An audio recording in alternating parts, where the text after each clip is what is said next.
Saudara-saudaraku yang terkasih, selamat berjumpa di Renungan Harian di channel Katolik kita.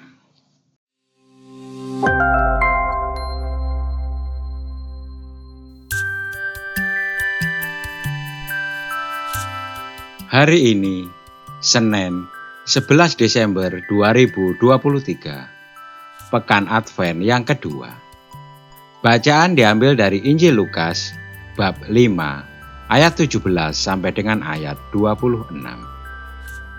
Pada suatu hari, ketika Yesus sedang mengajar, ada beberapa orang Farisi dan ahli Taurat duduk mendengarkannya.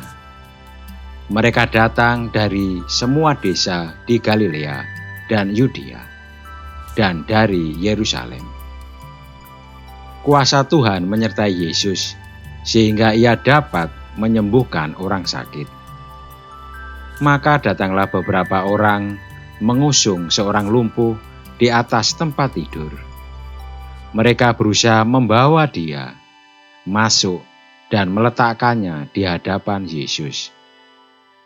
Tetapi karena banyaknya orang di situ, mereka tidak dapat membawa masuk.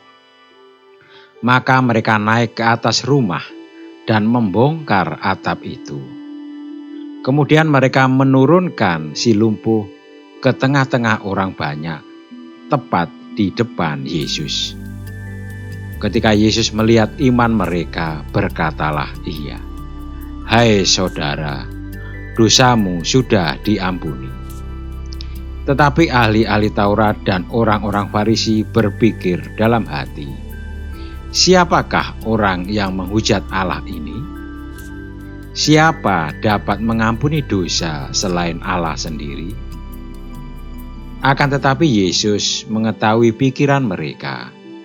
Lalu ia berkata kepada mereka, "Apa yang kalian pikirkan dalam hati?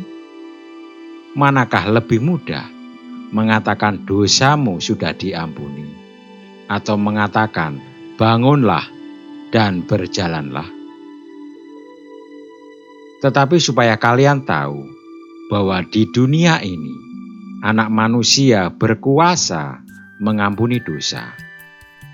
Lalu Yesus berkata kepada si lumpuh, "Aku berkata kepadamu, bangunlah, angkatlah tempat tidurmu, dan pulanglah ke rumah." Seketika itu juga bangunlah orang itu di depan mereka, lalu mengangkat tempat tidurnya dan pulang ke rumahnya sambil memuliakan Allah. Semua orang takjub lalu memuliakan Allah. Mereka amat takut dan berkata, "Hari ini kita telah menyaksikan hal-hal yang sangat menakjubkan." Demikianlah sabda Tuhan. Terpujilah Kristus. Saudara-saudariku yang terkasih, kita tidak dapat hidup sendiri. Sejak kecil, kita bertumbuh dan berkembang dalam lingkungan sosial. Mulai dari keluarga di rumah, tetangga, atau kampung halaman, sekolah, gereja, tempat kerja, dan sebagainya. Di dalamnya kita menjadi bagian dari hidup bersama itu yang mendapat pengaruh dari orang lain. Kita dibentuk oleh lingkungan di mana kita hidup. Pada saat yang sama, kita juga menjadi subjek yang aktif, berperan dalam membangun lingkungan bagi orang lain.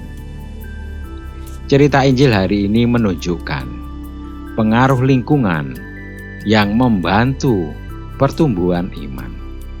Orang-orang membawa sesama mereka yang lumpuh kepada Tuhan Yesus untuk disembuhkan. Penginjil Lukas mengisahkan dengan dramatis usaha orang-orang itu. Karena orang banyak, mereka naik ke atas rumah dan membongkar atap. Kemudian mereka menurunkan si lumpuh tepat di depan Yesus. Ketika melihat iman mereka, tulis Lukas, Tuhan Yesus menyembuhkan orang lumpuh itu. Peristiwa penyembuhan itu tidak hanya membuat si lumpuh dapat berjalan pulang ke rumah sambil memuliakan Tuhan. Tetapi juga semua orang takjub dan memuliakan Allah. Di sini pengalaman iman, perjumpaan dengan Tuhan, membawa dampak positif bagi diri sendiri dan sesama di sekitar. Marilah kita berdoa. Ya Tuhan, kami bersyukur karena memiliki lingkungan keluarga dan masyarakat yang baik. Mereka mendukung kami dengan berbagai bentuk perhatian. Berilah kami kekuatan agar mampu menjadi kawan yang baik bagi sesama. Amin. Saudara-saudariku yang terkasih, terima kasih atas kebersamaannya di dalam renungan harian ini. Kita akan berjumpa kembali di renungan harian berikutnya. Berkah dalam.